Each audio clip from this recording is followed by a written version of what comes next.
Hi there guys, welcome to Dinos Vault once again. Today I'm reviewing the TVS Apache RTR 4V, wherein 4V stands for 4 valves. Yes, this is the first time we see a 4 valve engine powering an RTR bike. Apart from this, there are many firsts that TVS have brought to the RTR franchise with this bike, which we'll check out later in this video. Now, I was super excited to get my hands on the RTR 200 because for the first time, TVS has brought a concept bike nearly as it is to the production line. We all know this bike is based on the Draken concept we saw 2 years back at the Auto Expo. Not only me but all the RTR fanboys were hoping and praying that the Draken concept would hit the production line soon. Well, TVS have answered our prayers because barring a few technical changes like a different frame and a different swing arm, the bike has retained the majority of its stunning, futuristic and radical design language that the concept had. The RTR series from TVS enjoys a huge following and a widespread fan base because the RTR bikes are hideously powerful and scarily fast. Let me tell you guys, the RTR 200 is a bike that we've been praying for. It is something we were longing for, and it is everything that we were hoping for. The reason I say this is because this bike is value for money personified. In a day and age where regular 150 to 160cc bikes themselves are costing close to a lakh, for the same price we now get a 200cc bike with proper racing DNA that is usable on a daily basis, that can be thrashed around at track day events and can also be used for long distance touring. Now wait a minute, looks like I'm giving out the verdict ahead of the review, so let's cut the intro to here and start with the review. First, let's take a look at what's new or what's being introduced for the first time into the RTR franchise with this bike. First of all, what's obvious is the all new state of the art radical design theme. Next is the all new 4 valve engine. Now this engine gets oil cooling as well as ram air cooling ducts, which further reduce the engine heat by 10 degrees. Then we have an all digital instrument cluster as opposed to the part digital part analog setup found on the younger RTR siblings. We get a new design to the alloy wheels that look awesome.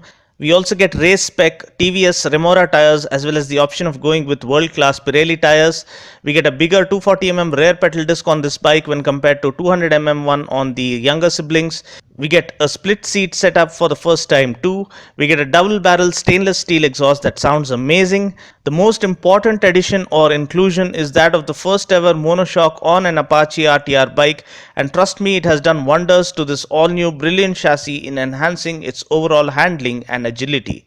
The design is drop dead gorgeous. The bike looks sharp, cutting edge, radical and amazing. We get twin LED DRLs that are turned on ignition. The headlamp looks new age and typically underscores its street naked character. The gold coated front forks look classy as always. I like the special touch given to the carved out front fender with the black accents. Coming to the profile, the massively sculpted fuel tank takes center stage. This is the most striking design element that tells us about its aggressive, animalistic nature that is an inherent trait of the RTR series. It also looks sporty, muscular and completely fresh, giving the RTR 200 a unique appearance among the competition in its price range. The engine cowl too is well chiseled and sharper, further enhancing its beastly appearance. The side panel falls into place perfectly, whereas the tail section is lifted up to lend the bike a sleeker look. The double barrel stainless steel exhaust looks pretty good to me. I mean, it goes well with its new age design. It sounds amazing as well. The LED tail lamp is all new and I really like the way it has come out. It does have kind of a jewel effect. The split seats are neatly laid out and the foam used is just about perfect. It's not too soft nor too hard. Over soft seats also end up causing problems on longer rides. The seat is tapered slightly towards the front such that you can grip the tank well with your thighs. I like the GT stripe that runs across the tank and we get an offset fuel tank lid. The RTR 200 insignia on the tank looks superb. We also get clip-on handlebars that look and feel great. We get all our regular switches like an engine kill switch. We also get a high beam flasher. The instrument cluster is all new and it is an all digital one, and this has to be the most premium looking speedo in and around its price range.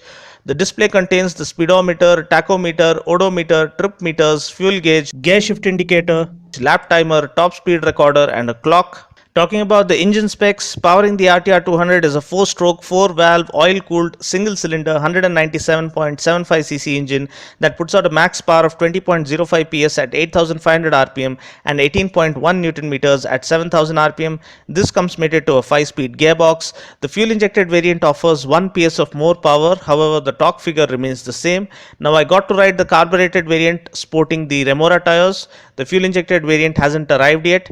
Let me tell you guys, I've I've been just as much as eager to get my hands on this bike as much as you guys have patiently waited for my review. Trust me, after riding this bike, I realized that it is indeed worth waiting for. Now please note this is the most refined RTR to date, it's the most stable and sure-footed RTR to date, it's the most premium RTR to date in terms of looks and build quality, it's also the most exciting RTR to date.